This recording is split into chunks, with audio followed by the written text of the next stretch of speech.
Today vegetable pulao ഉണ്ടാക്കിയാലോ? കുക്കറിൽ 3 table സ്പൂണല്ല 2 table spoon ghee എടുക്കാം.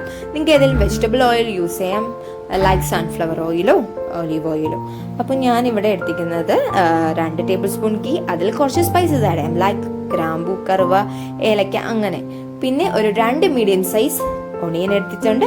പിന്നെ ഒരു 3 ഗ്രീൻ ചില്ലീസ്, ഒരു പൊട്ടാറ്റോ, ഒരു ക്യാരറ്റ്, ഒരു മീഡിയം സൈസ് ടൊമാറ്റോ, ഇതെല്ലാം ചെറുതായിട്ട് അരിഞ്ഞത്.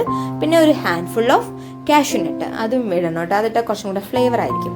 പിന്നെ ഒരു കുറച്ച് ഗ്രീൻ പീസ് ഞാൻ നേരത്തെ വെള്ളത്തിൽ കുതിർത്ത് വെച്ചിട്ടുണ്ടായിരുന്നു. ഗ്രീൻ പീസ് ഇട്ട് ജസ്റ്റ് ഒന്ന് സോട്ട് ചെയ്യണം. ആ ഗീലെല്ലാം കൂടെ ഒന്ന് കുക്കാവേണ്ട, ജസ്റ്റ് ഒന്ന് സോട്ട് ചെയ്താൽ മതി. പിന്നെ ഒരു ഹാൻഡ്ഫുൾ ഓഫ് നമ്മുടെ ഇതില്ലേ,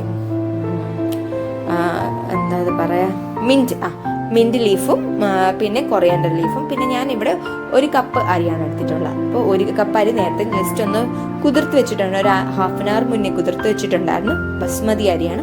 അതിൽ ഞാൻ 1.5 കപ്പ് തേങ്ങാപ്പാലാണ് യൂസ് ചെയ്യുന്നത്. നിങ്ങൾക്ക് സാധാ വെള്ളമാണെങ്കിലും യൂസ് ചെയ്യാം, കുറച്ച് ടേസ്റ്റ് ആയിക്കോട്ടെ എന്ന് വിചാരിച്ചിട്ട് ഞാൻ 1.5 കപ്പ് തേങ്ങാപ്പാലാണ് യൂസ് ചെയ്യണത്. അതും ആവശ്യത്തിന് ഉപ്പും ഇട്ട് നമുക്ക് ക്ലോസ് ചെയ്ത് വെച്ച് 2 ഫിസിൽ, ഒരുപാട് ഫിസിൽ വന്നാൽ നന്നായിട്ട് ചോറ് വെന്തുടഞ്ഞു പോകും. 2 ഫിസിൽ ഇട്ട് നമുക്ക് നന്നായിട്ട് വേവിക്കാം. അപ്പോഴത്തേക്കും നമ്മുടെ പുലാവ് ഇവിടെ റെഡി ആയിട്ടുണ്ട്. എല്ലാവരും ട്രൈ ചെയ്യണം. Okay, by.